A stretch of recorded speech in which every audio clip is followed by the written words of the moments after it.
بسم اللہ الرحمن الرحیم۔ تمام تعریفیں اللہ تعالیٰ کے لیے ہیں جس نے ہمیں پیدا کیا، اور بے حد درود و سلام ہوں حضرت محمد مصطفیٰ صلی اللہ علیہ وآلہ وسلم پر، جن کے صدقے سے اللہ تعالیٰ نے 18,000 مخفی مخلوقات کو پیدا فرما کر دنیا آباد فرمائی۔ السلام علیکم viewers, welcome to my channel تقدیر بدلتی ہے۔ آج کی اس ویڈیو میں جس موضوع پر ہم روشنی ڈالنے جا رہے ہیں اس کا عنوان ہے اگر شیطانی مخلوق جادو کے ذریعے انسانی جسم کے اندر داخل ہو جائے تو اس کا قرآن سے کس طرح علاج کیا جاتا ہے۔ ویڈیو میں آگے بڑھنے سے پہلے میری آپ تمام دوستوں سے گزارش ہے کہ میرے چینل کو سبسکرائب کر لیں اور گھنٹی کے بٹن کو بھی ضرور دبا دیجئے گا، کیونکہ اس سے آپ کو میری آنے والی تمام ویڈیوز بر وقت ملتی رہیں گی۔ اگر میرا کوئی بھی بہن بھائی کسی بھی مسئلے سے دوچار ہے تو وہ حافظ محمد رمضان صابری صاحب سے رابطہ کر سکتا ہے۔ اسکرین پر نمبر دے دیا گیا ہے، آپ اس نمبر پر واٹس ایپ کر کے اپنا مسئلہ بیان کر سکتے ہیں۔ اللہ تعالیٰ کے فضل و کرم سے جناب حافظ محمد رمضان صابری صاحب ہر مسئلے کا حل اللہ تعالیٰ کے پاک کلام سے کرتے ہیں۔ بعض لوگ دشمنوں سے نپٹنے اور انہیں ہمیشہ کے لیے لاچار و محکوم بنانے کے لیے ایسے اعمال سے کام لیتے ہیں جس میں ان اعمال کے شیطانی موکلین کو کسی فرد کے اوپر مسلط کر دیا جاتا ہے، جس کے ذریعے ایسا ہر انسان ہر لحاظ سے ناکارہ ہو جاتا ہے۔ اس کی سوچنے اور سمجھنے کی صلاحیتیں موقوف ہو جاتی ہیں اور وہ ایک کھلونے کی مانند نت نئی حرکات کرتا رہتا ہے۔ دن بدن اس کے وجود میں لاتعداد بیماریاں اور تکالیف اچانک نمودار ہو جاتی ہیں اور اچانک ہی ان کا خاتمہ ہو جاتا ہے اور ایک کی جگہ دوسری تکلیف گھیر لیتی ہے۔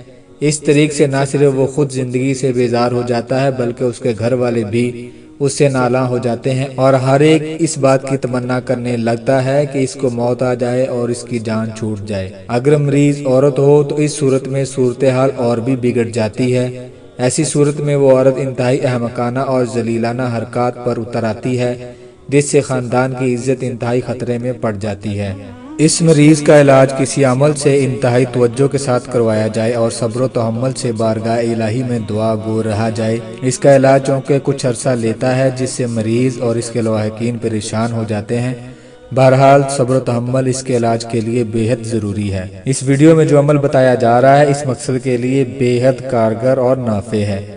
اس مقصد کے لیے بروز اتوار ساعت شمس میں باوضو حالت میں سفید کاغذ پر زعفران اور عرق گلاب سے سورہ مزمل شریف مع بسم اللہ شریف اس طریق سے لکھیں کہ آیت مبارکہ پر پہنچے تو پھر اسماء الہی لکھیں، پھر آگے سورہ مزمل لکھیں اور سورہ کو ختم کریں، پھر سورہ فاتحہ اور آیت الکرسی اس کے ارد گرد لکھیں۔ بعد ازاں نیچے والا یہ درود پاک لکھیں۔ اس کے بعد اس پر سورہ مزمل، سورہ فاتحہ اور آیت الکرسی 3 مرتبہ اور اول و آخر یہی درود پاک 7 مرتبہ پڑھ کر دم کریں اور اس کاغذ کو کسی پانی والے برتن یا بڑی بوتل میں ڈال دیں۔